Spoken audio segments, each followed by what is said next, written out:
Underneath the mask, there's a lot going on, but I am determined to succeed on this stuff. Like, failure is not an option. Sit there by yourself, flipping channels on the TV, and just riff on every single thing. Start building that muscle. Have a take on things. If you're an airplane guy, talk about airplanes. If you're a car guy, talk about cars. You don't have to just be a YouTube guy to be a content creator.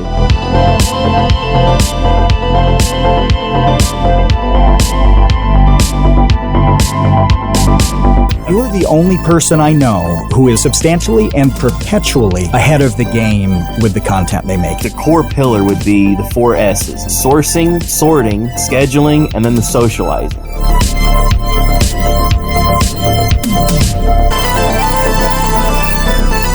I think somebody can absolutely will themselves into anything. You can take that cold shower to hype yourself up, wake up, get ready, get motivated, find what pisses you off, and chase after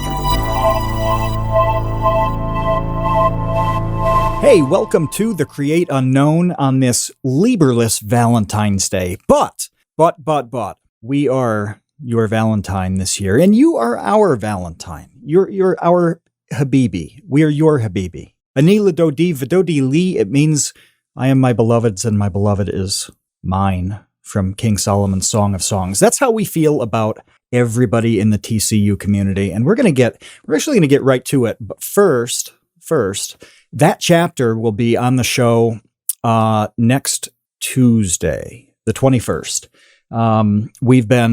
We've been wanting to talk to Mike for a really long time, and he has blown up like crazy in the last year or so. And there's a reason for it. There are a lot of reasons for it, and hopefully we get to every single one of those.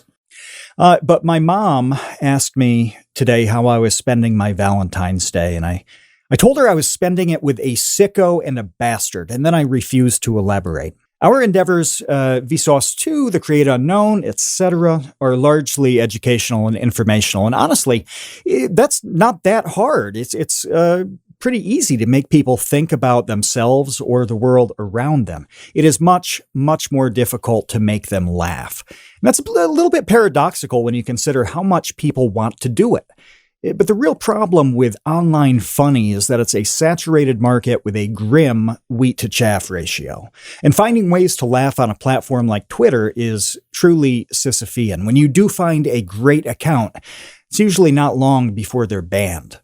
If you are part of the Create Unknown community or adjacent to any piece of it, you know the meme bastard Charles Kahn, and you know why I'm excited to talk to him about work and comedy.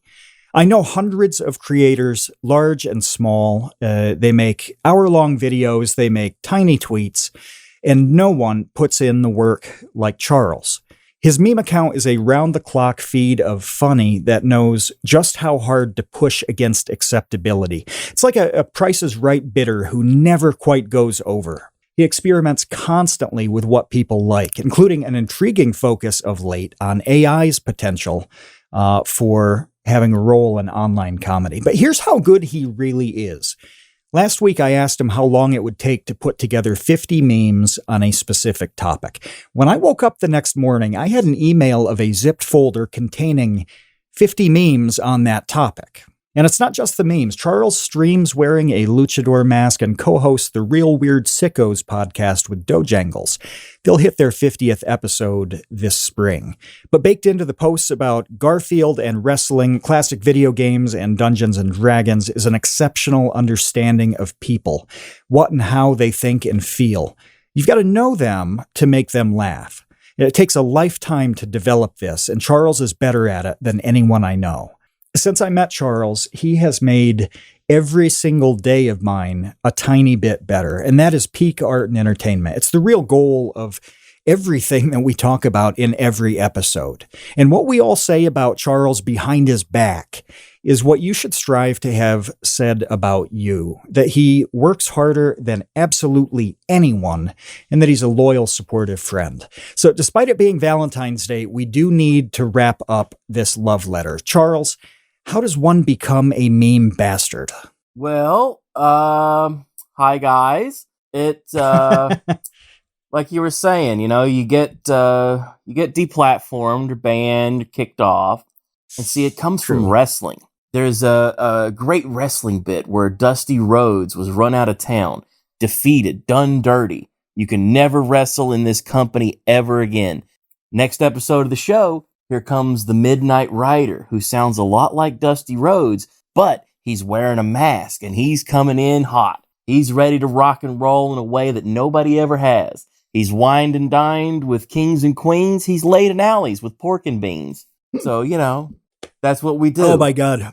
You said that as I was taking a sip of tea. So there's like a weird glug in that audio. I feel like I'm ready to cry after that intro. I'm like, oh, what am I going to do with that? Now people are going to think that I'm something that I'm not. I'm just a very silly person. You are everything in there.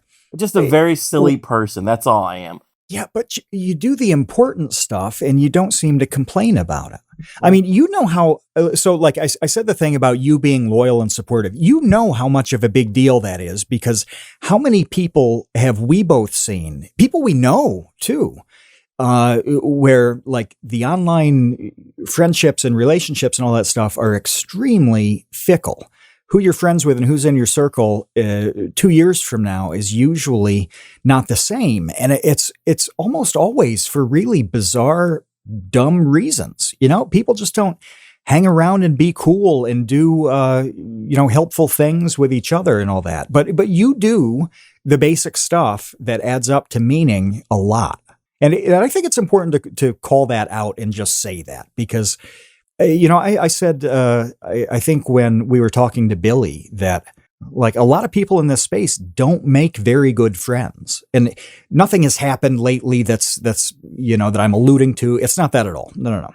But it's true. Like artists in general, there's a reason why actors and actresses and musicians and stuff like that always have like 7 different marriages that they've been through. It's really similar. Artists are really tough to deal with. But you make the art without all the baggage of the artist. You think that's fair to say? I do. I completely do. Oh, I think there's a lot of baggage going on, brother. There's a lot going on. What's your baggage that we're not seeing? What is the baggage that the mean bastard carries that we don't see? Underneath the mask, there's a lot going on. We've all got our demons, It's sure. You can maybe it's more fun for people to not see under the mask. You want me to break kayfabe, which is a fancy way, which is the fancy wrestling jargon for one of my favorite words to say, verisimilitude. Oh, I love saying verisimilitude. It's such a ridiculous word for pretend, because that's all it means is pretend.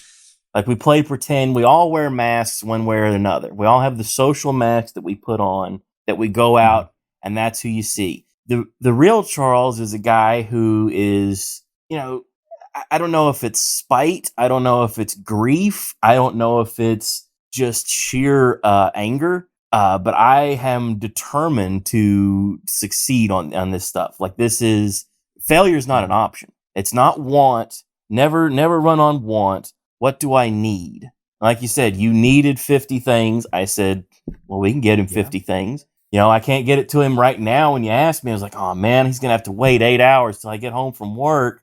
And then I got home, was like, you know what? I feel like we got to get some sleep. We haven't slept in a while. Let's get a couple hours sleep.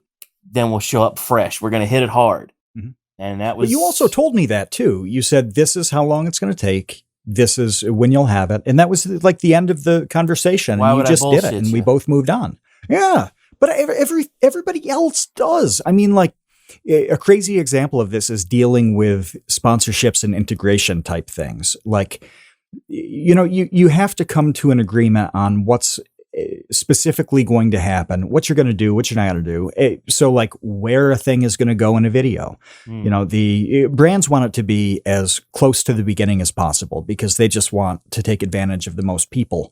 The most eyeballs, and the further in a video, some people are going to drop out watching. Well, you have these conversations where you lay out what you need, and they're like, oh, this is fine. This is good. And then, the contract hits and it's the opposite of everything you talked about. It's, it always works out in the end. Like you can always work it out, but it could be as simple as what you did, where it's like, yeah, here's what I'm going to do. You do it and there's nothing to talk about. Right. Why have the extra conversation? Why have the laps? Why do if there's one thing that drives me crazy in life, it's the doing laps around stuff. Why do we need to say it 50 times to one another? This is what we're doing. We've got 20 of the 20, we got 25 of them done. We'll get the other 30. We're working on it, buddy. Don't kill me. It's almost done. These are pretty good. You're going to love them, pal. Don't do that. It's always be closing. Be ready for what you got to do and get it done. The elbow grease, showing up early, putting in the work, that will always get anybody a leg up every single time. Yeah, we've said that a few times in different ways across different episodes, but everything that really matters, like it would fit on a Post-it note. And so I've done seminars and things like that. Like that's how I met Mini Kudos and Tom Videoger doing a seminar in Australia. And you talk about all the important things and there are a lot of important things, but like 95% of it could fit on an index card or a Post-it note. It's really basic stuff. It's like, be realistic, be clear about what you're going to do, then do that thing. And then it's on to the next thing. And so, what I like about the content that you do is that you seem to have exactly the right amount of thought that goes into something, which is enough to evaluate it. And then that's it. And if something doesn't work, you're on to the next thing. Yeah. The goal of a meme, you're not supposed to live with it. Don't take this stuff super personal and be upset by it and go home crying to yourself like, oh my God, Jesus, God, why did he say that? Oh man, like I'm going to be upset forever. Like, no. The idea is look at something, smirk, giggle, have the belly laugh. Maybe it's something about food. Chime in with what you think. If you want to add sauerkraut, or no, I'm picking the M&M ice cream bar. That's what I want. And then look and see what other people go, oh God, look at this guy picking the ice cream sandwich. Who picks that at the ice cream man? That's what if they want the sauerkraut ice cream sandwich? Oh, now you're talking. Now you're getting weird. See, that's what I love is the weird stuff. When people get a weird answer and then we got something to play with. Then we got fun. And then we're getting going. And that's the atmosphere that I want to create, is that you can be silly with me. You can have fun. We have fun here. That's, if I was going to flatten down what Charles Kahn's content or character or persona, we have fun. That's the thing. That's the meme. That's the idea. Fun. We're not here to change your life. We're not here to upset you. We're not here to bother you. We're here for that, give you that brief hit of, oh my goodness, this is a silly thing you've done, or oof, yeah, that was a sad scene in the never-ending story. And then we just move on. Next thing. Yep. Something that Kevin and I have both come to appreciate over the years. And I don't know if it's a process of maturing or like recognizing how things work. I have no idea. Maybe it's just a coincidence too, but we understand now much better than 5 years ago, the value of a really simple, limited thing. Kiss. I say kiss to myself all the time. Keep it simple, stupid. Don't overcomplicate things. Why have 9,000 pages of a document when you can cut it down to 9 words? If you could just figure out what your key words are. Like I keep saying to people about playing a character online, playing with their persona. You don't have to give everybody every piece of personal information. That's a lot to put out there for the world. There's a lot of I don't want those for every million, that one psychopath. I don't want that psychopath knowing anything about my mother. Like don't be that psycho. Don't. What I want is the larger than life cartoon character persona. That's what I want to play, is this cartoon, this fun avatar that when people see it, they go, oh boy, we're in for something here. juggernaut who's going to bowl us over. I like that so much because I feel like the thing that stops people from doing stuff is they psych themselves out about my idea is not that original. It's been done before. It's not good enough. It's not this world-breaking, world-changing thing.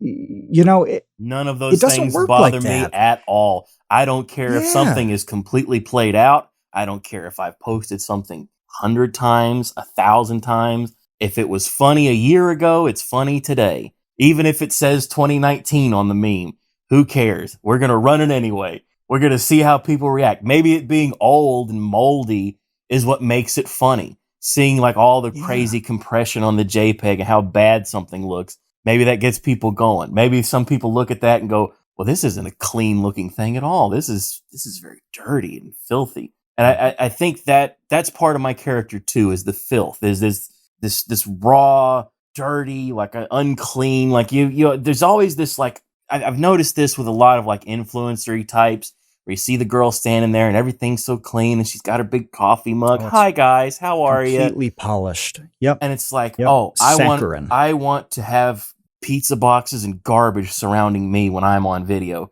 and just look dirty, like rolled in filth and dirt before I get on camera, and really let people go, ugh. An instant, it's real. Instant reaction. That's what we're looking for. We want the instant reaction. We want that.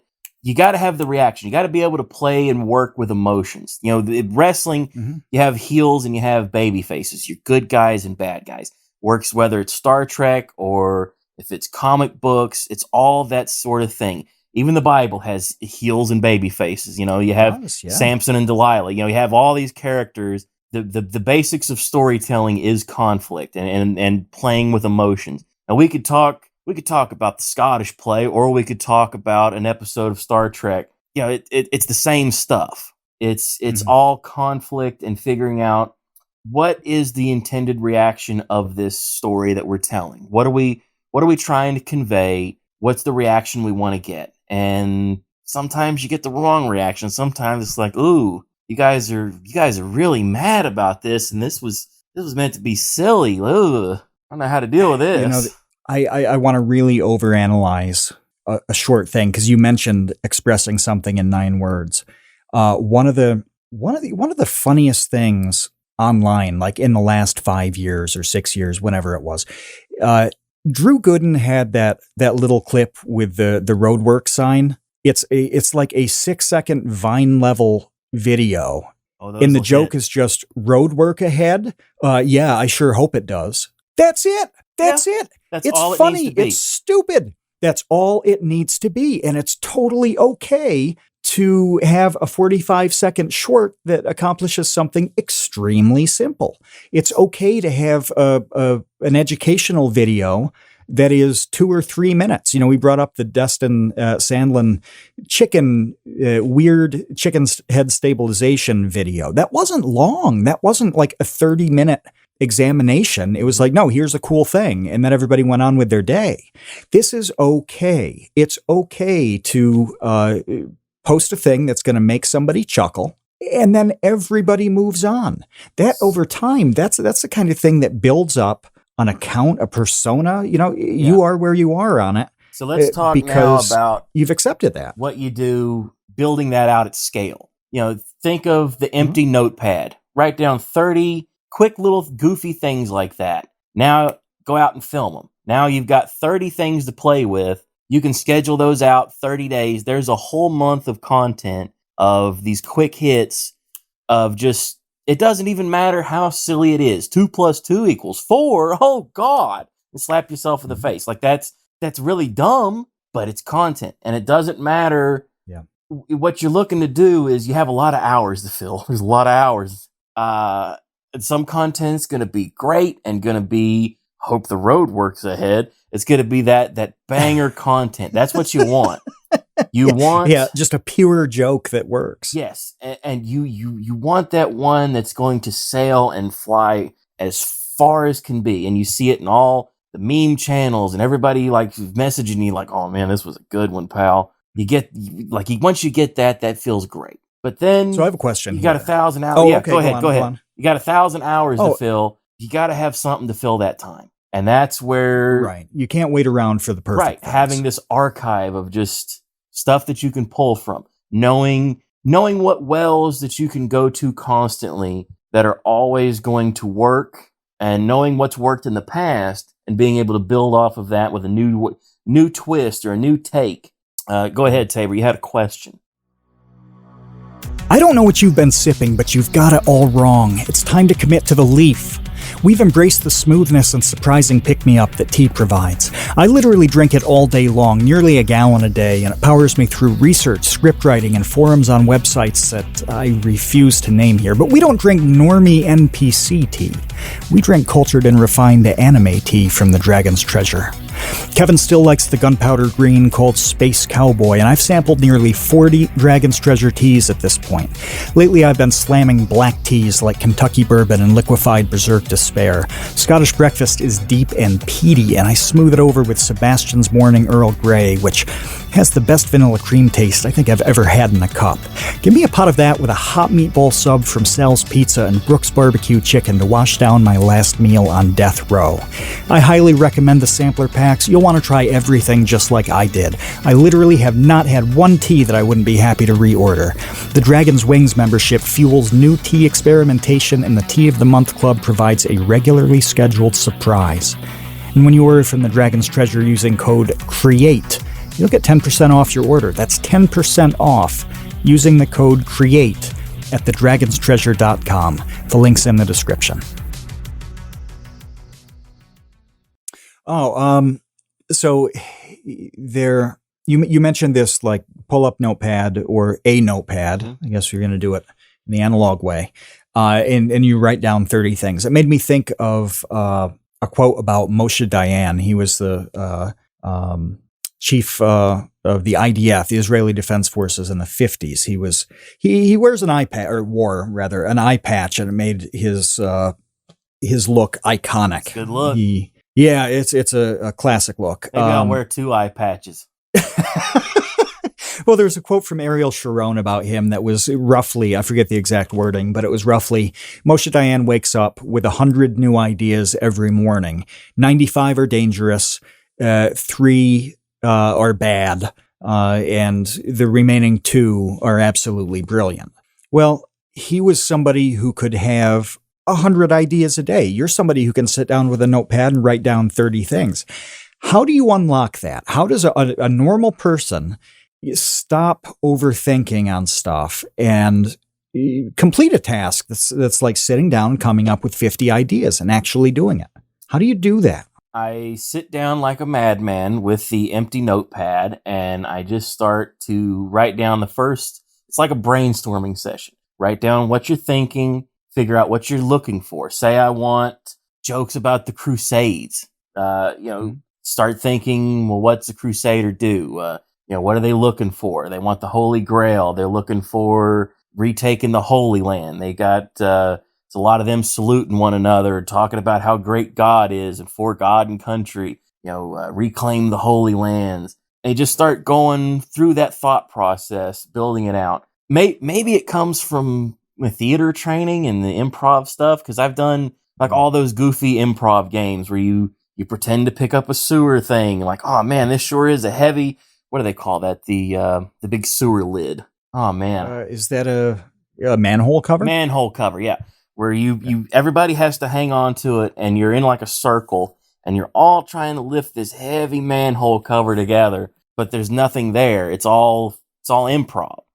Or doing that kind of stuff, mirroring one another, where you have to mock and imitate where the other person's going and try to completely mimic what they're going to do as they're doing it. Like these are like little weird like improv games and theater games that can build Seems like they muscle. loosen up your mind. Yeah. It would get you in the habit of playing around with a thing. And before, some people were in here, Conrad and Charles and I were talking about being a dungeon master in Dungeons and Dragons, and what that does sort of creatively, what skills that develops and what skills it unlocks.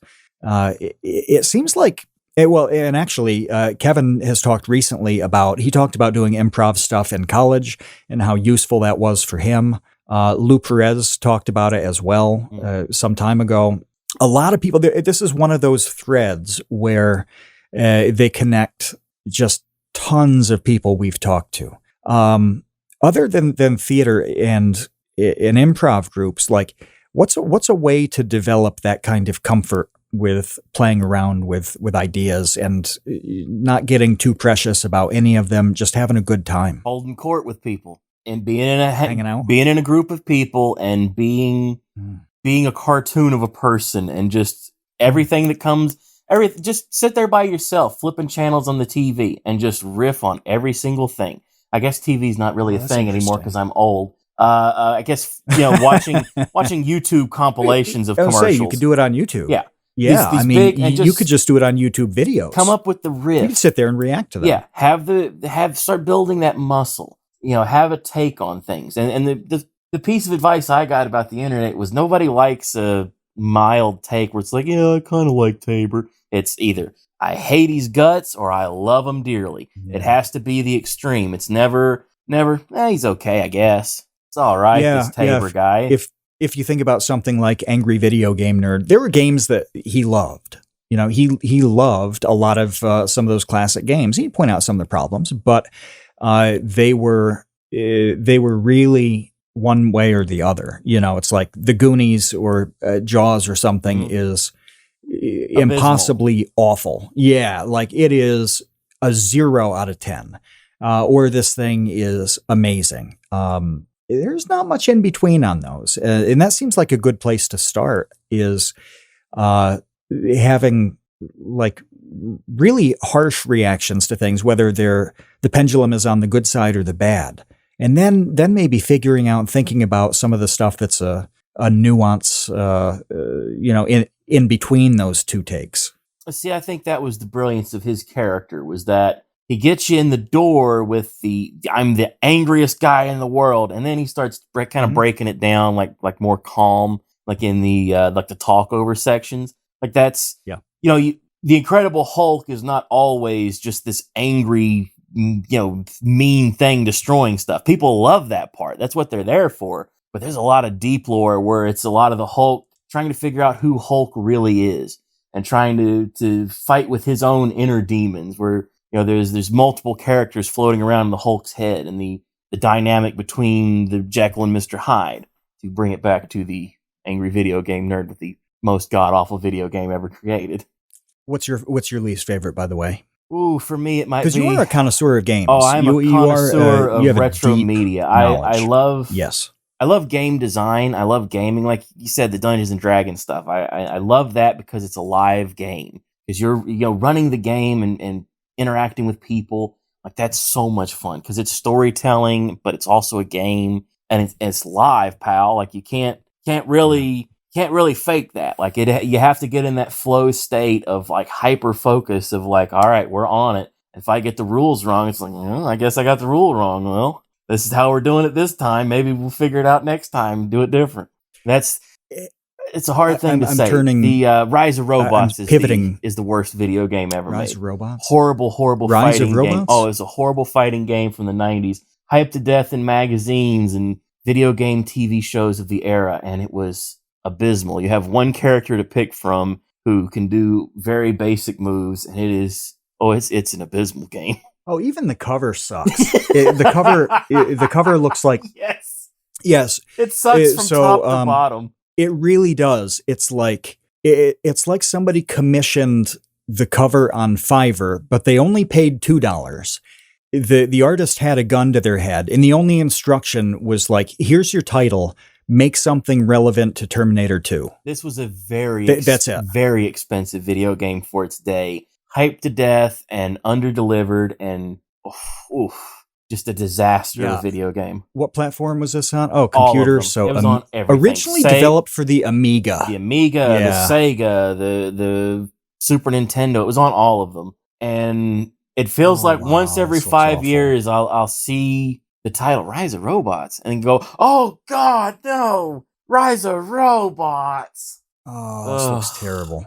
Yes. I Feels wanted to pivot bad. back though. Yes. I wanted to ask how you got involved in Dungeons and Dragons at all. Because I assume that when you say the musical theater stuff and improv and all that, that was through like school of some kind, right? Yep. I have some amount of classical theater training, so if you wanted me to do a little Shakespeare, I could. It's not really my favorite thing. It's not as much fun as like comic books. Like it's not the same. It's not pro wrestling. It's a little too highfalutin for me. You know what I mean? Yeah. But I like it, but it's not my thing. Everybody has their thing. And for me as a boy, there's a movie called Conan the Barbarian. Maybe you've heard of it, with Arnold Schwarzenegger, where the music, the riddle of steel, yes, the giant rubber snake that Arnold kills about 30 minutes into that movie. Yeah. Everything about I love that soundtrack, movie, by the way. That's my favorite part of the movie is the music. It is amazing. And you can pull that on YouTube. You should search for that soundtrack. Yeah. Yes. It's plotting. It's up there, and it's powerful with Escape from New York, which, is similar era. Also a banger of a soundtrack. You really and I've put those on in the past. You really want to get cooking on that empty blank page. Put on the soundtrack to some of those bangers. Conan soundtrack? Yeah, the Conan soundtrack. The you start hearing those drums and stuff going, oh yeah. Now we're getting into it. We're gonna get creative here. We're gonna come up with something wild. There's a lot of video games in the day, the stuff like the Dragon Warrior. Very simple game. Yeah, that was my so my older brother came to stay with us when he got kicked out of school. He had brought a knife to school. He shouldn't have done that. He shouldn't have done that. It was the 90s. It's a different time. And still shouldn't have done it. He shouldn't have done that. Shouldn't have done that. He,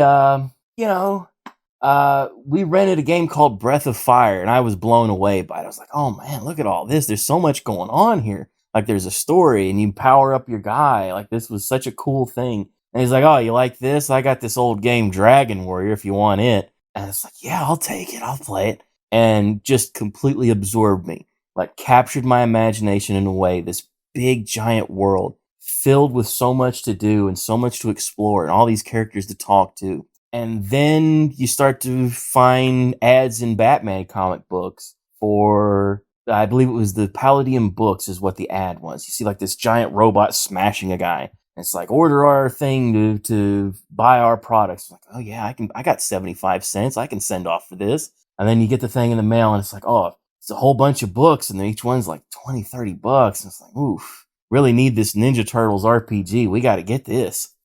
Obviously I'm a Ninja Turtles guy. And, then you start talking to the other nerds and the people at the video store about what you're reading and what you're into. And they're like, oh, have you heard of Dungeons and Dragons? And that's where the love affair begins, where it's, oh, everywhere I go now I have this secret code that I can speak, this language, this jargon, and go, hey, you guys into this stuff? You like this? That's cool that it just developed in a very slow snowball effect kind of way. Yeah. That all of these things added up and it was meandering and whatever. And then all of a sudden you're just in a place that you never knew existed and did not intend to go to. And I'll go through hot and cold periods where it's like, I don't like what this company's doing. I don't like the way this game's played. There's nobody to play with. Like, what am I going to do? Like, I don't want to play this. And then it's periods of we're playing 4 nights a week with 4 different groups. And this is all we're focusing on outside of our work. Because it's a little bit of work to run these games, like to do the prep work and schedule everybody and get everybody. I describe it like herding cats. Herding podcast guests can be a little troublesome. Getting 4 to 5 people, their schedules synced up. And if they're all around the world or if they're on Australian time, like I tried to do a couple years ago, that is a weird time to try to wrangle together. But it can be done, and it can be absolute blast to get everybody together and get everybody on the same page. The tools now to play online are so easy. The systems now, the modern game of Dungeons and Dragons itself, so basic and so easy to explain to somebody. And there's 1,000 other games. There's the Pathfinders, there's the Alien RPG, there's tons and tons of stuff out there. You had a willingness to follow each of those leads. I mean, this is, I'm coming back to a similar point, like with getting comfortable making that list. It's curiosity, Tabor. I'm a very curious person. Somebody tells me is that what it is? Somebody tells me that they're into weird stuff. I go, what do you mean you found old tobacco inside of a chair and then you chewed it up? You really did that? What's that like? What'd that taste like? I start to become that guy. Did I ever tell you the tobacco curiosity story that I have? That is what the reference was. I was doing some deep lore, some Tabor. Welcome to Tabor Deep Lore. Okay. Yeah. I like knowing that I might be one of the only people alive to have sampled snuff from the 1800s. Which I guess snuff is tobacco, right?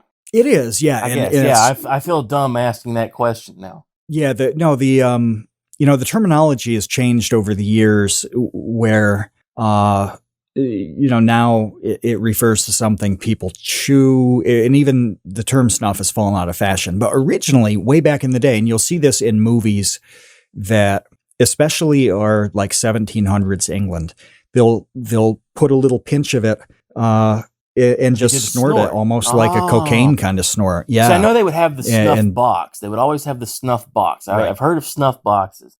Yep. Yes. Yeah, snorting and it's a little really bit of unpleasant.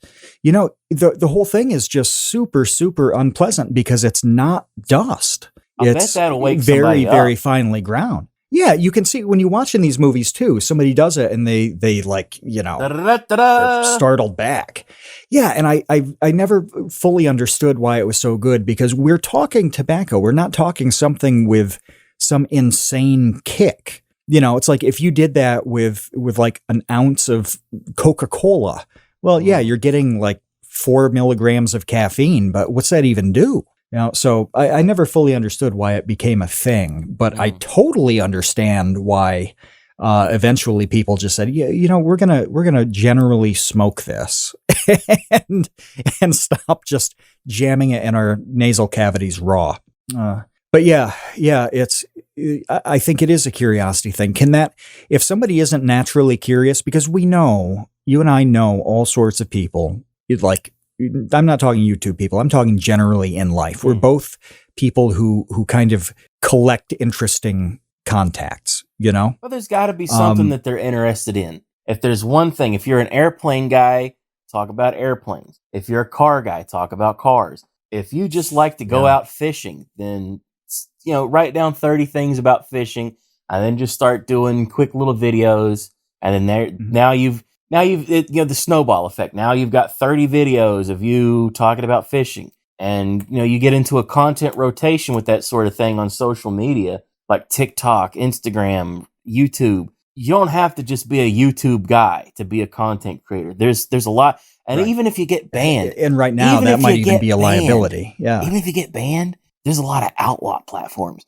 Like there's Rumble and the Odysseys and BitChutes and all these other things. Like they're not the best, but they're out there. And if you want to go hard and say all the things you shouldn't say, there's a place for you. You could go play there. Maybe you'll find an audience. I think there's an actionable suggestion that we can pull out of this where you said, you said to create something on the thing that you're into and just stick with that and have. I think you can go on these like YouTube's good because the search is so broad.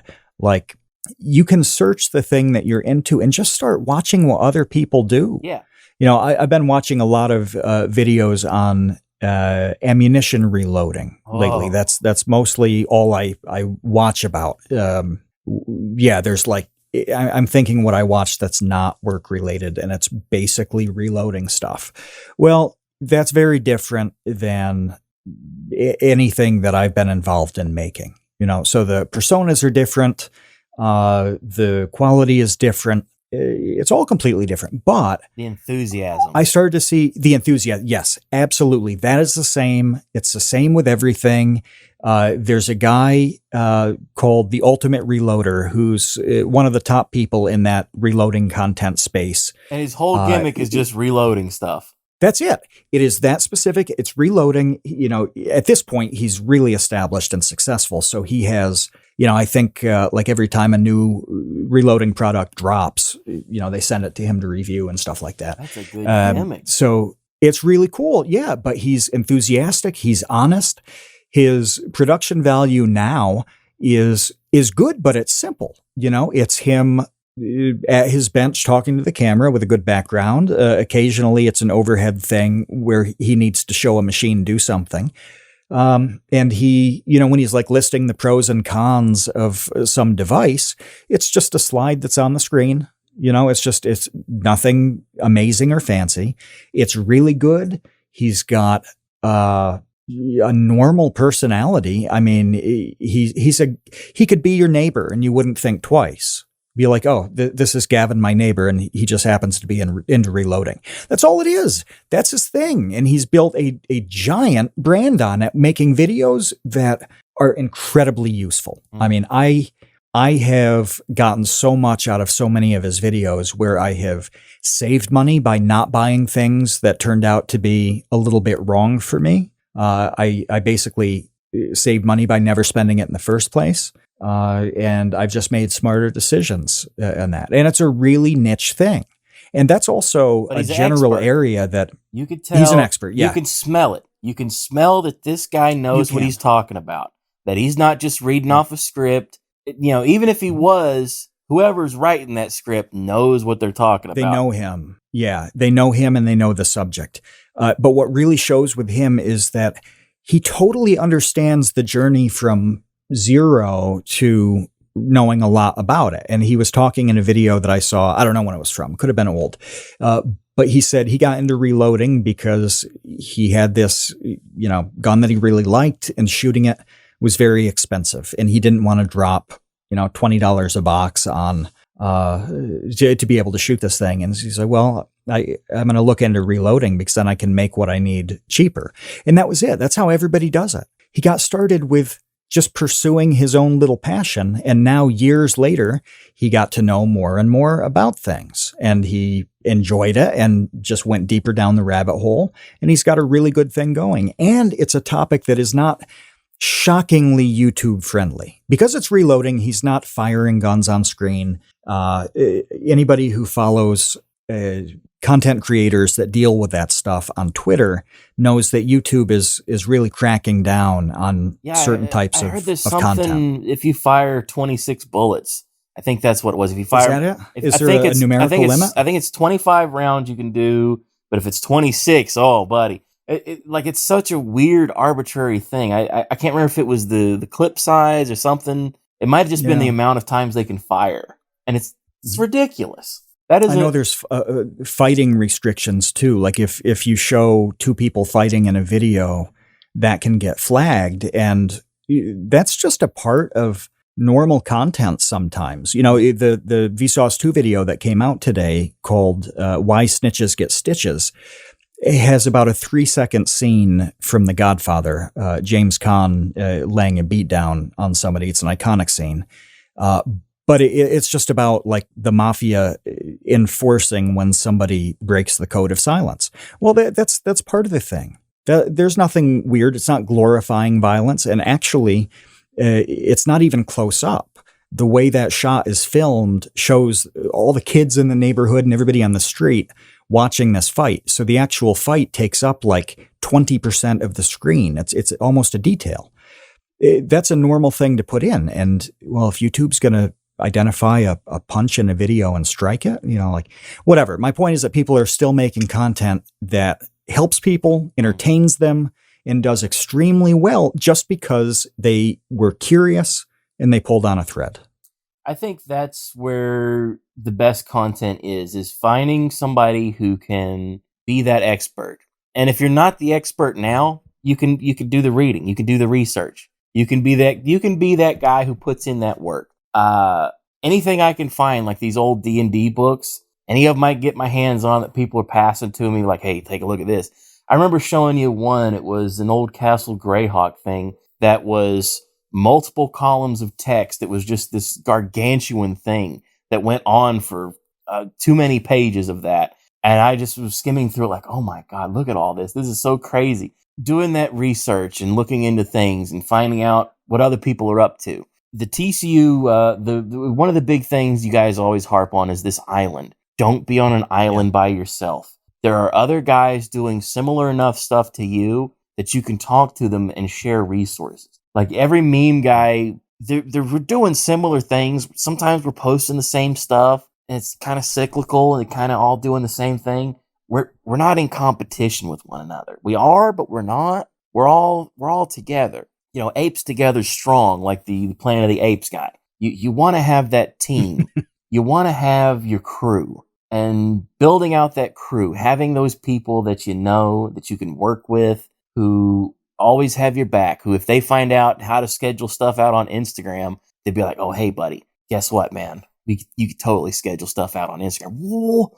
And you know, the messages back and forth with one another, it goes down in the DMs. That's where content creation is made. You know, you want to make friends with somebody.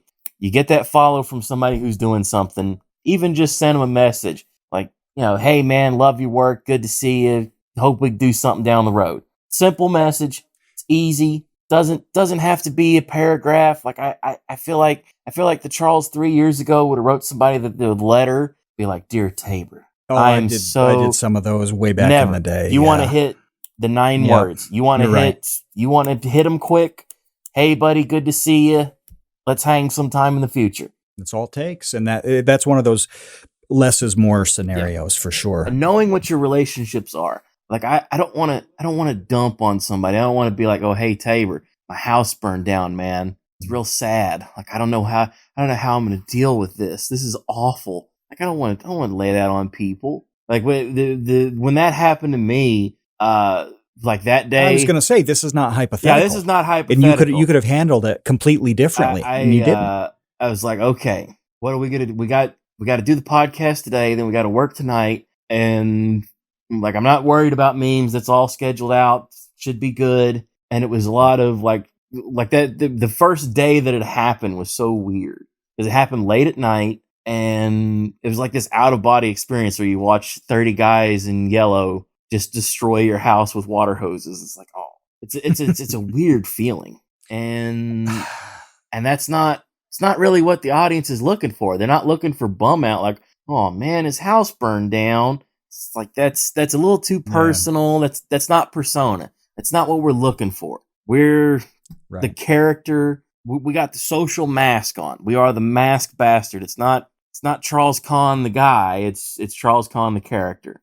And that was my thinking with that. I was like, we'll talk about it a little bit. Maybe if we break kayfabe, if we're talking real, if we're gonna do that move where you pull off the glasses and go, let me tell you what's really going on. Yeah, they really break it down. And I think it's appropriate. It's nice too to give a little bit of detail about something. So like I've tried to do this where, you know, I have a lot less time than I did months ago because my parents need more help now than they did, 6 months ago. So my weekends are taken up by a lot of that stuff. And that's okay. I mean, that's life. It is what it is, like, man. There's responsibility. The thing about responsibility, you got to step up. Yeah. You got to step up to the plate when it's time to play. Either you do it or you don't. And it's a sink or swim kind of thing. Like if people need help, you got to help them.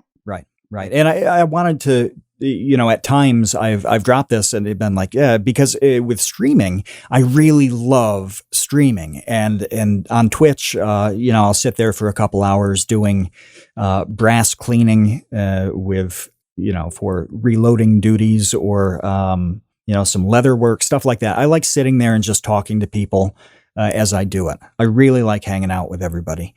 And there's like a weeks long drought with that. It's like, no, I'm not, giving up on this. It's not that I'm not, into it. Like I desperately want to, if I had my way, I would probably stream. Yeah, I would probably stream 4 hours a night if I could. If that fit in my life, that's how much I enjoy it. But yeah, shit comes up. This is life. And this is where the scheduling comes in. Having See, my I life like is that. a I was hoping you'd series. talk about My that. life is a series of timers. We want to help you make something and mean something. And we say that phrase all the time because when you're making something and you know it means something, even if it's just to you, that's when you feel pretty good about what you're creating. The support for the Create Unknown in recent weeks has been incredible. Animators, artists, musicians, YouTubers, aspiring filmmakers, comedians, it is crazy how talented everybody in this community is. Consider joining the Create Unknown Patreon. Every dollar that comes through goes straight into the podcast and its community. That means more highlights videos. It means a big Minecraft project that's on the way. And eventually we'd like to manufacture custom piss bottles so you never have to leave your battle station. And being a patron unlocks participation in all of our live recordings. You've seen the roster of guests we've had. Having access to their minds is a unique opportunity. You can go to patreon.com/thecreateunknown or click the link that's in the description. Every little bit helps, and your support means absolutely everything to us. Patreon.com/thecreateunknown, links in the description. We appreciate you, Space Cowboys.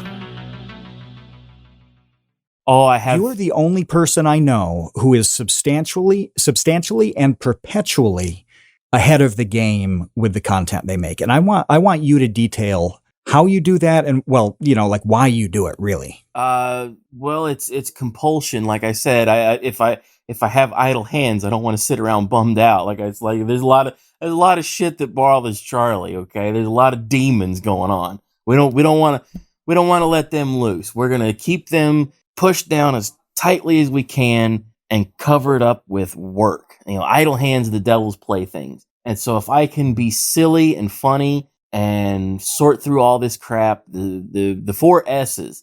If I was writing a social media book, the core pillar would be the 4 S's: sourcing, sorting, scheduling, and then the socializing. You got to find what you're looking for. So if you want to do, I did this the other day, the Crusades. So if you want to have just a folder filled with stuff about the Crusades, start looking through everything you can about Crusades. Maybe there's a Discord of Crusader guys who have a meme channel. And it's like, let's look through 1,000 things. Maybe we'll find 10 that are like, that we can use, that are fun, that are good, that it's what we're looking for. Maybe we start digging through Google Images. We go to page 99. Like, we go through everything, every picture of Crusaders that we can possibly find that we could maybe put a caption on that would get people laughing. Okay, so now if you swing and miss a bunch of times in that process, you kind of don't mind, do you? Well, I mean, like that seems like it's just part of the process. It's baseball. We're more at bats means more chances to hit. If you miss, that'll lower your average, but you're swinging for the fences. Well, that's the game. You want to swing for the fences. You want to get those base hits. Base hits plus a home run, plus a good hit equals a home run equals wins games. That's the math I'm doing. So now you've sourced out what you're going to do. Now's the sorting. Oh God, Jesus. The sorting is maybe the most time consuming process of putting things in the folders, labeling the folders. I've started putting dates on them so that I know what I've got where and running things in cycles. So now it's, okay, here's cycle 1, here's cycle 2, cycle 3. That way I'm not just posting the same crap every week like a crazy person. It's like Right. Well, a lot of people do. How many people do you follow who you like their stuff, but they recycle like crazy. I mean, I follow a lot of cat accounts. Oh yeah. And you'll see the same cats. Cat often. accounts, you see the same cats. Yep. Once Same pictures some of those like every cats couple have been weeks. around for a long time, like the old long cat. That's right. Long cat's one of my favorite images ever. That stupid cat is just stretched out way too long. You can put him in 1,000 things and he will always be funny. Yes. So you sort out your memes into folders. You figure out, all right, this is folder number 1. These are the ones we're going to run at 7 a.m. and 7 p.m. Now that's where we get to the scheduling. Now we've got our little tweet deck pulled up, or on the Instagram, it's a thing called the Meta Business Suite. You can use that. Minds has a way to schedule stuff. Minds is one of those outlaw platforms. You can say it's like a free speech thing. Mm-hmm. There's Getter you can do stuff on. There's TikTok. So there are a lot of tools for this there's where you really can get ahead. So you start scheduling stuff out. On TweetDeck, you have the calendar. If I start at 8 a.m., then the little calendar will have me at 8:30, and then I hit PM, 8 p.m. Go through every day, empty out that Crusader folder number 1. Then, about an hour later, we have the 9 a.m. and the 9 p.m. and we go through the whole folder again. And maybe we have the time where it's like, all right, we're not going to be here at 11, so we have to type 11, 50 times on each of these things to fill this out and figure out how we're going to do it. Then we get to the 4th S, socializing. I want to be everybody's friend. I want to reply to everything. I wished I could. Oh, God, things have snowballed, like you said. Like, it started off, I thought 500 followers. I was like, we're the most famous guy in the world.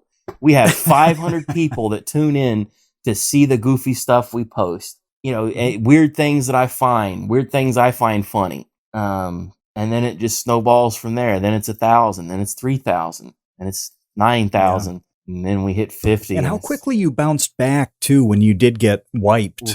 That really showed what you'd built up. I think I'm sure it was devastating. That was friends. That's what that is. You find out who your real friends are when you've been deplatformed.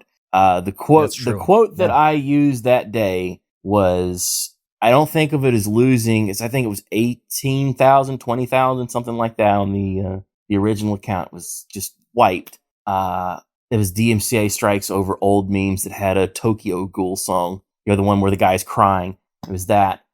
So you had, so don't think of it as losing 20,000 followers, in a day. Think of it as, I gained 6,000 followers in a day or whatever it was. It might've been 4 or 5.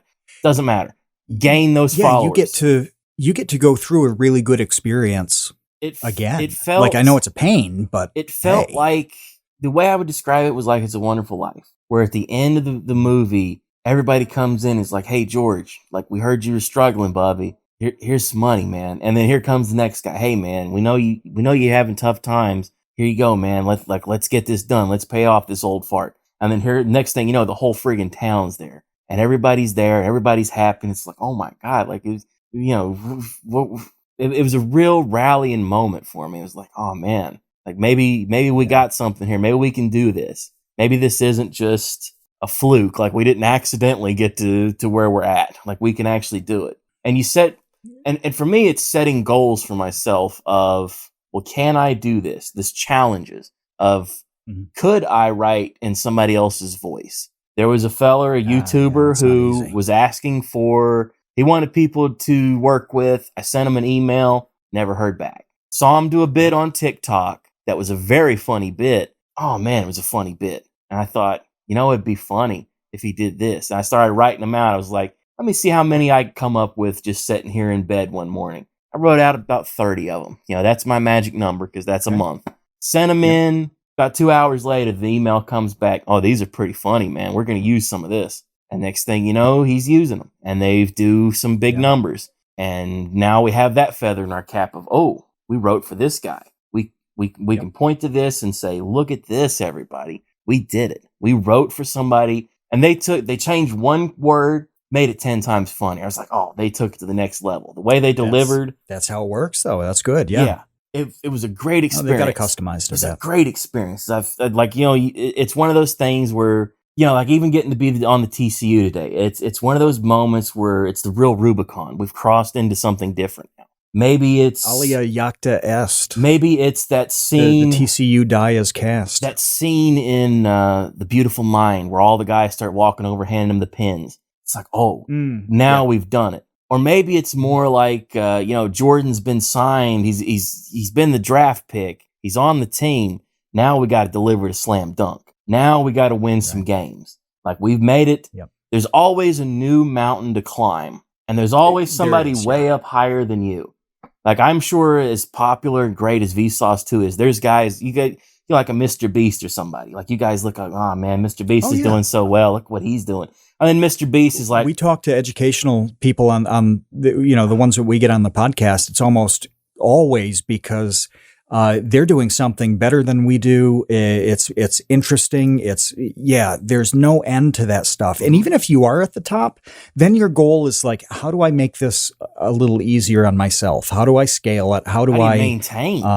How do you maintain? Yeah. So even if you are at the top, like all of a sudden there's a different challenge. So it never ends at all. Like Mr. Beast has to look at guys like The Rock or Kevin Hart or I think the most successful YouTubers, people don't talk about this. The two most successful YouTubers of all time, Justin Bieber and Donald Glover, the Childish Gambino.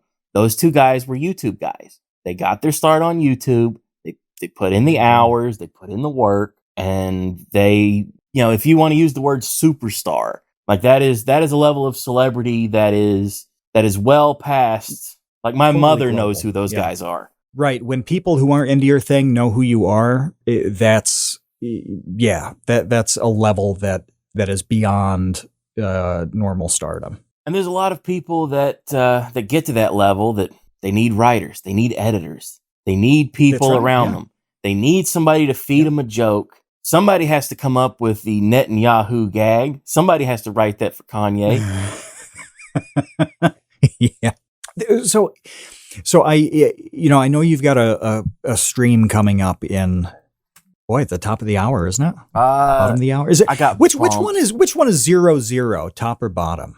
I can't remember military time. I don't know. I got bumped from that. It's Valentine's Day. They wanted to do something different. I got bumped. The high highs and low lows of content creation. There's some days where it's like we're the most popular guy in the world. We're unstoppable. And then it's like, oh God, what are we going to do? Oh man, it's all falling apart. It's on fire. Oh God. Well, we are the sorts of people who do plow through and work on Valentine's Day.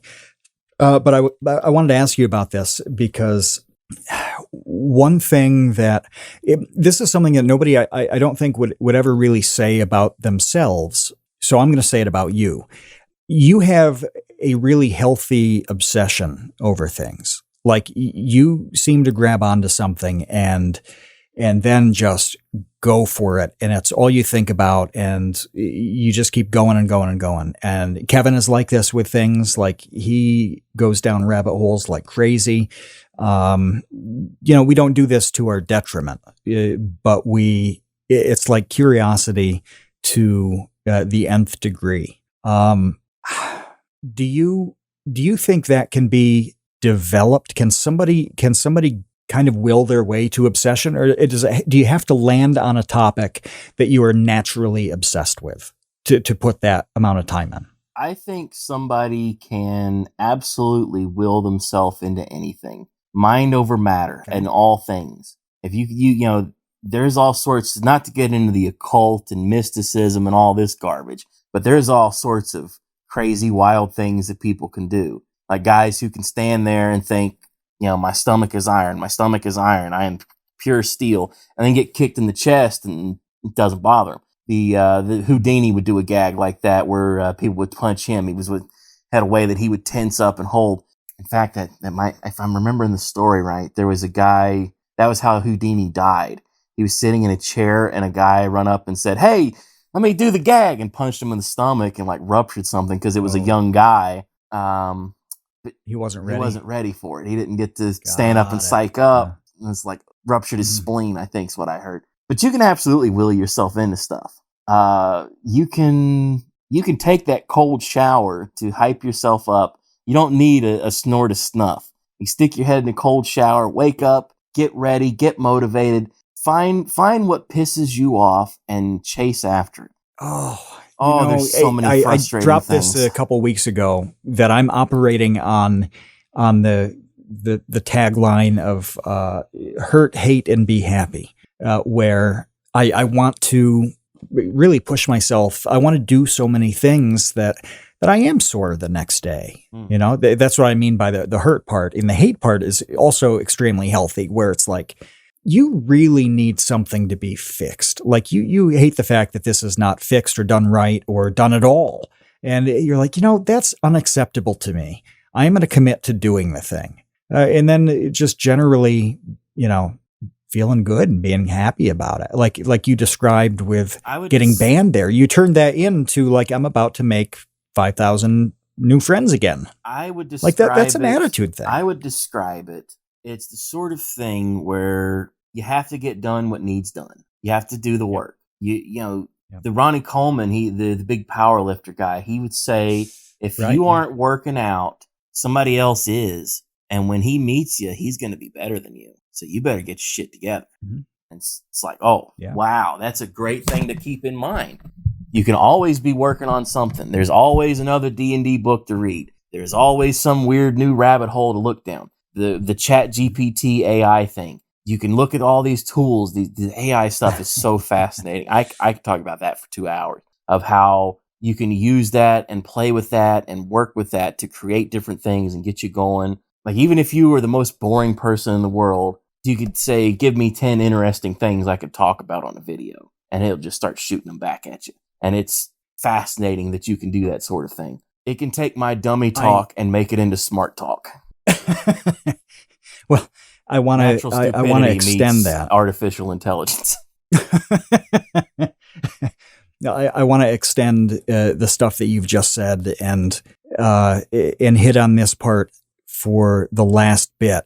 We were talking about this the other day, you and I, about how much work is healthy, because like you and I are the types of people who just grind. We grind. Feels good. Absolutely. To me, it feels good. Yeah. And to you, it does. I know to a lot of people, it doesn't. Seeing the work done and knowing that I did the work and that it's doing well and that people love what I'm doing, seeing the house cleaned up, picking up around myself, seeing everything nice and clean, having that shine on it. Oh, it feels good. Having people walk up to me at my square gig, my day job, and going, man, I don't know how you do so good with what you got. Like, it always looks so good. That's a little something called pride. Let me tell you something. A little self-satisfaction right there. And that's what we're going for today. We don't want to be happy. We want to be satisfied. We want to feel the responsibility has been met and exceeded. We showed up and we did the work. We gave it all we had. Even if we lose, if it's a losing battle, I want whatever I fought against to know that Charles Kahn was there and that he gave it his all. You know, the Sisyphus. Yeah, I think a lot of people aren't going to understand ain't gonna that. Have nothing on me. We do a little Sisyphusing, okay? We push the boulder as far as we can, as hard as we can. No matter if it's going to roll back down on us next day, it's just going to be there again. We'll push it that much harder. We learn the new techniques. We learn how to schedule the Instagram stuff. Oh, for a long time, that was such a thorn in my side. If this doesn't resonate with you, if you're hearing this, because everything Charles said, I completely agree with. And I feel like I'm glad that he said that, happiness really is not the goal. No. It isn't, and it can actually be Not very destructive. happiness. I know it sounds boomery. Yeah, I would much rather feel very good about something I've done, and that's what makes me happy. You know, it's not going from point A to point B with happiness. It's you get there in a roundabout way, and you've accomplished something. There's people in my life, seeing them happy with the fruits of my labor. I feel like that's a level of satisfaction That's nice. that I don't have. Like I was talking about those little Skylander toys and how, I wanted to check out the gimmick. So I bought it from my nieces. It's like, let's see if they like this. You know, it's such a goofy idea. Like I've heard about it. You take the little toy, you put it on the thing, it comes to life in the game. Captured those girls' imagination. They loved it. Just so happened, old boy at work, he had a brother. It's like, yeah, he's looking to off-sell a bunch of these things. He was just telling me the other day. I was like, oh, well, I guess I'm buying a whole big box of these things now.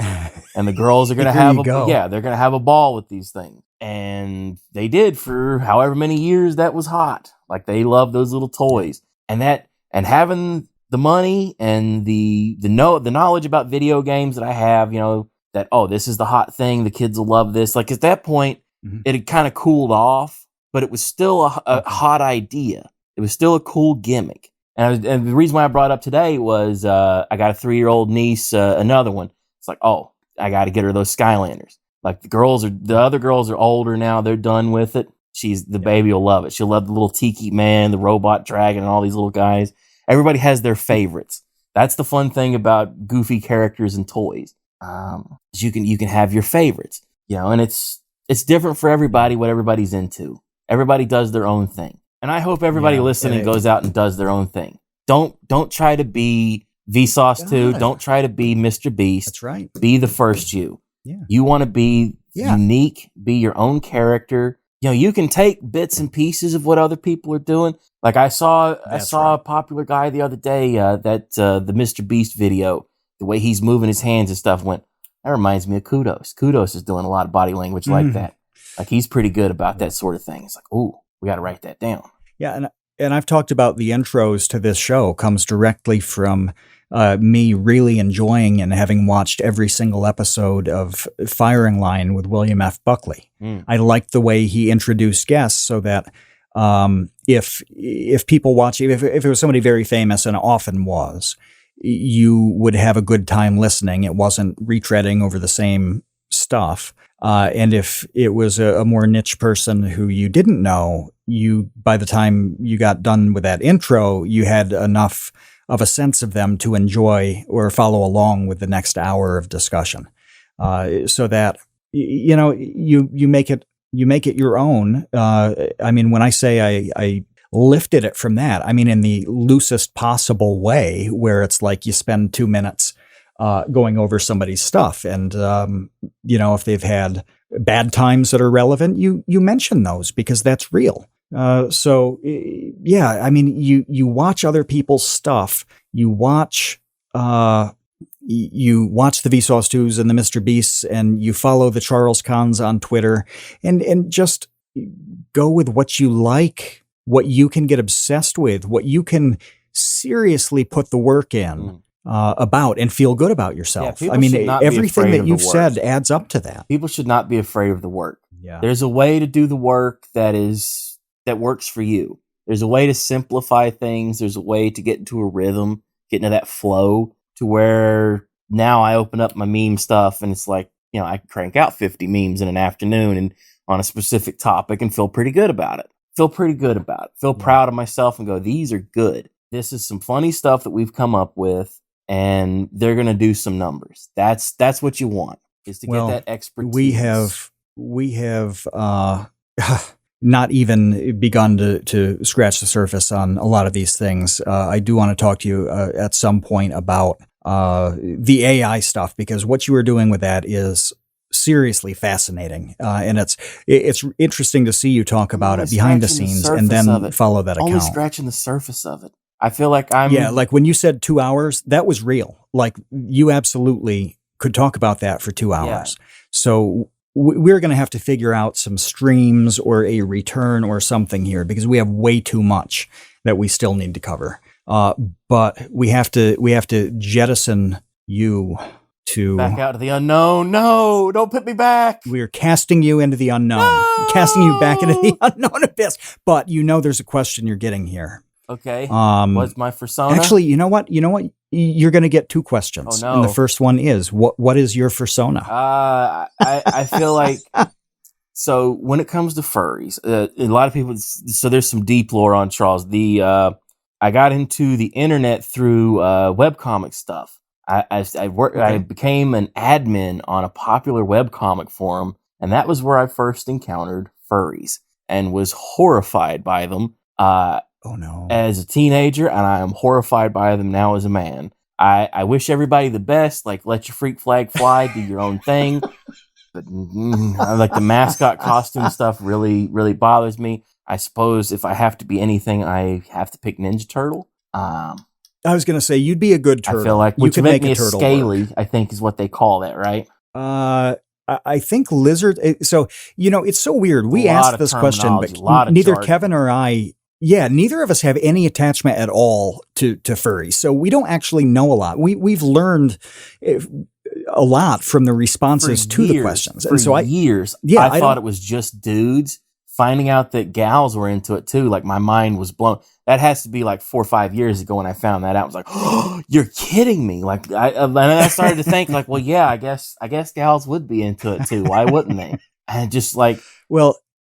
See, I don't know where a scaly ends. I don't know if that's just lizards or if like a turtle qualifies. I find the whole the language and the taxonomy behind it extremely fascinating. But I like you as a turtle.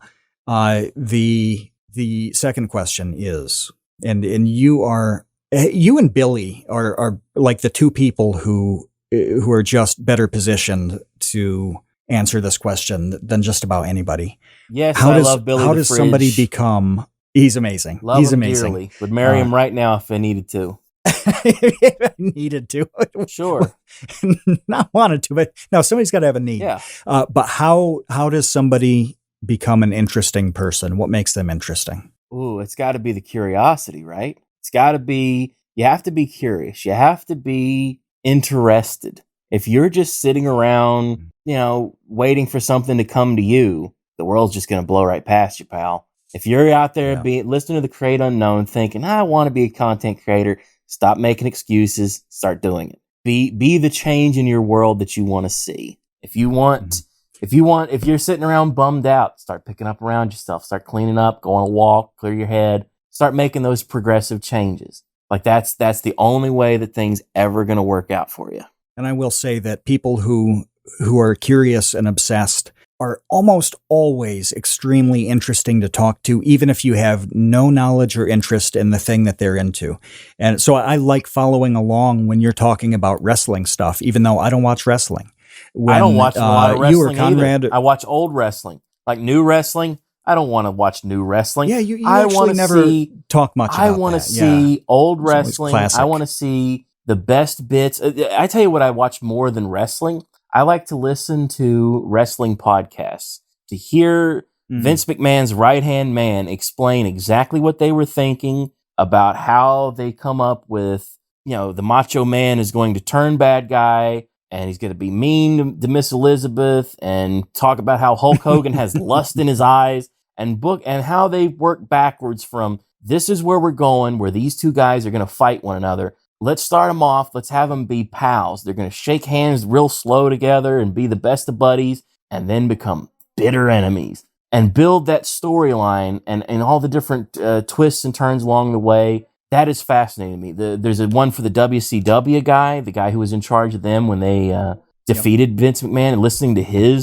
oh man, that guy, you want to talk about somebody who's a sharp pecker, who's like every trick in the game. It's like, oh, I love this.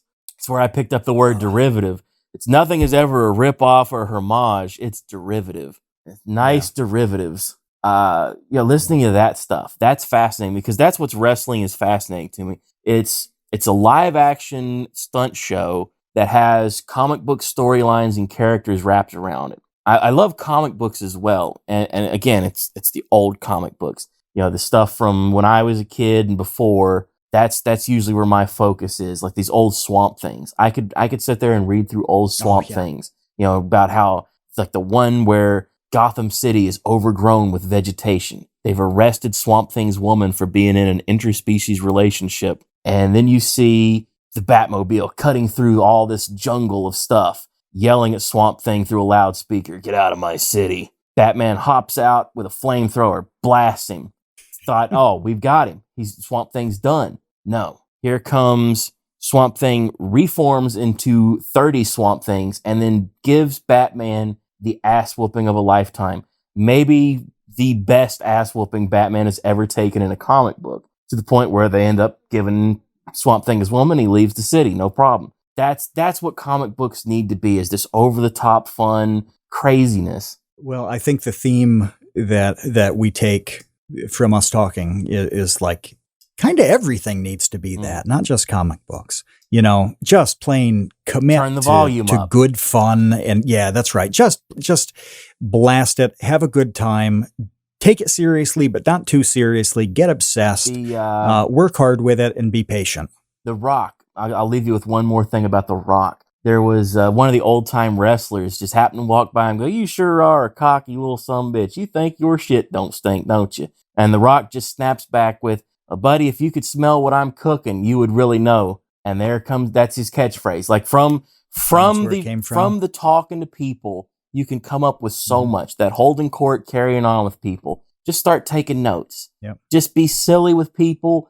Somebody says something funny, write it down. Somebody says something, if you can come up with a clever thought while you're sitting in the shower, because people sit in the shower, I guess, in this scenario.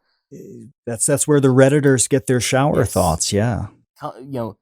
It's everywhere. Everything's a meme. Everything's an idea. Make something meme something. Make something meme something is is excellent. Yeah. And all of this is good, actionable stuff. Like literally anybody listening to this can pull a portion of this. And my advice on it is be like Charles. Do these things. There are a lot of crossovers between Kevin and Charles in terms of how they commit to things and execute them and get obsessed and all that. Yet they're completely different. So you don't have to be exactly like Charles to be like Charles. But I love this. Like I said in the intro, you really do work harder than anybody, and you are. I have seen you be there for everybody when they have gone through. From everything from tough times to deplatforms to everything. You were there, and that's awesome. Cheerleader. If you can't be anything else, right. If you have no other position on the team, always be their cheerleader. You got to be your own biggest cheerleader for sure. Be there, but you got to be their biggest. You got to be the wingman. You got to be. Yep. You got to be the guy. You got to help people. And anybody listening right now, say you come to me with a problem. I'll come up with a solution. Okay. There's a duct tape, redneck, hillbilly solution for any problem out there. It's just a matter of, or you'll know somebody who can fix it. Who can, if it's something real specific. Yep. This is good stuff. Yeah. I love the idea of the Create Unknown because it's not just the podcast. It's the community. It's the people. It's a real living thing. Let me blow a little smoke up you guys' ass. Okay. It's a great idea to talk to people about their experiences and their way that they work. It's important to have that conversation out there, to know that, I make things too, and it's okay. It's okay to have hurdles and have struggles, and that you have friends. That's what I'm going to leave with. And I want to be everybody's friend. Everybody deserves a friend, and I want to be everybody's friend. Well, I think that's a good Valentine's Day message that we can end on. Charles, this has been exactly how I thought it would be, which is fantastic. It's just good talking about everything and bringing it all together, because none of it is isolated. All of this stuff really does mix with the other pieces and just results in having a good time, enjoying what you do, and other people enjoying it too. So yeah, again, thank you for hopping on, and we absolutely will do another one of these if you are willing. I am absolutely willing. I love the opportunity to talk to you guys, the Create Unknown fan base, the Vsauce fan base. You guys have been in my corner quite a bit. Like day one, I just happened to wander into the Create Unknown. It was Wang. Wang said, I'm on this show with Create Unknown. Right. Just happened to wander in. You did a hangout afterwards. That was where I met Jenna. Like there was a bunch of people on the hangout thing that we talked to. Right. Now me and Jenna do a podcast. We've done. This is how it works. It's how it works. You've done like 44 episodes or something, right? Is that about right? I think we're on 50. I think the last one we recorded was 50. I think that might have been 50. I thought 50 was a month or two away. That's a lot. We might be a number or two off. There were a couple lost episodes, that happens. People unplug a cord with their foot and go, oh no, what have I done? It happens. These things happen. Yeah. Yep. But I'm happy to do it. Real Weird Sickos is the podcast. Everybody can follow me. I'm on, it's mask_bastard for all the funniest memes and viral clips and silly stuff. There's, if you want to find, right now it's mask D_DM, or a 2 underscores DM. Some other butthole had _DM. That's where I have all my D&D memes. I have Rate This set up for all the PC memes that I have. So if you want to look at the best and worst of computers and computer gaming and that sort of stuff, I have that there. I use the account that I got back because we got banned, but we got it back. Masked_bastard. That has become the retro account where I post all the old retro toys and all the old weird commercials, all those obsessions, all that stuff. Did I miss one? I think that's everything. I'm also on Instagram, TikTok, Minds, Getter, all this crap. I do a lot of crap. I'm on Twitch, YouTube. I'm everywhere. Follow Charles on something, and you will become his friend, and you will slowly be introduced to the broader bastard ecosystem. Yeah, there's a lot going on. Without fail. There's a gravitational pull. It sucks you in and you will Yes, never leave. let me suck on you. Okay. Yeah, that's officially, we're pulling the plug on this. We've gone too far now. We went all the way up to the edge and we jumped off. Well, we are here. We are here again next week with that chapter. And it is Valentine's Day. You know, find the people who you like and tell them you like them. Hug your habibis and waifus tight tonight. And until next Tuesday, see ya, Space Cowboys. Thanks for listening to The Create Unknown. We make this show with the support of our patrons. 100% of that goes directly to keeping episodes going every week, and the recent support has been amazing. Sid Poke, NRM, Venture Addicts, Weezer Good, you all really do make this show happen. Thank you to the Tots and Dumpster crew, old and new, who save tiny little lives every month. Thank you to our grizzled, battle-hardened child infantry. Clemente de los Santos, Dan the Latch, Demetrius Andrews, Erica, Farrakhan, Jen Mefasanti, Kevin Menard, Mikhail Steinke, Monahim, Natsu, Penny Peddler, Risebread, Ryan Kinder, Samuel Manser, Sean S., Sean Malone, and Tom Videoger. And a tremendous shout out to our elite baby gang commanders: Atrocious Guff, Kat, Dojangles, Graham Robertson, James Gallagher, Jeff Davis, Orange Vanilla Coke, Patrick Pister, TCU's personal pilot, Andy, Ryan Carroll, Baseweight, Vinthos, Yeetus Deletus, Jonas Walter, Nathan Robinson, Jelksies, and of course, Trevstead. You are the elite. Thank you as well to our indentured servants, producer-editor Ben Webster, Minecraft mogul Laterman, Discord kitten wrangler Conrad, and producer emeritus Dan Yoshua. Thanks to Baseweight for use of Created in the Unknown for the opening theme. Thanks to Electro Voice for giving us mics to sound good on top of it. And a special thanks to Main Gear for powering all of our PC endeavors. The Create Unknown is an Unknown Media production in partnership with Studio 71.